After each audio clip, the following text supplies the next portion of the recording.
महापालिकेच्या निवडणुकीत महायुतीचा फॉर्म्युला ठरल्याचं कळतंय। भाजप आणि शिंदे सेनेला प्रत्येकी 33 जागांचा प्रस्ताव आहे। राष्ट्रवादी अजित पवार पक्षाला 15 जागा देण्याचं ठरले।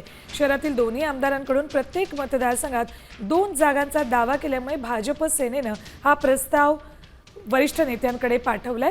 राष्ट्रवादी काँग्रेसला कमी जागा मिळाल्यानं मंत्री हसन मुश्रीफ यांची भूमिका काय असेल त्याकडे लक्ष आहे।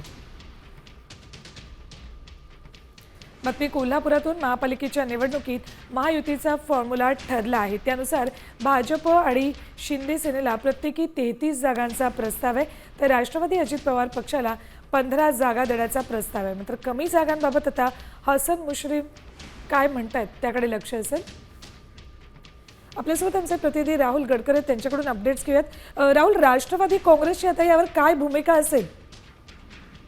खरं तर मॅडम बघायला गेलं तर रविवार नंतर कोणत्याही क्षणी महानगरपालिका निवडणुकीची घोषणा होण्याची शक्यता आहे। त्या संदर्भात सोलापूर महानगरपालिकेत देखील भाजप, शिवसेना, राष्ट्रवादी आणि महाविकास आघाडीकडून सगळी या निवडणुकीची तयारी सुरू करण्यात आली।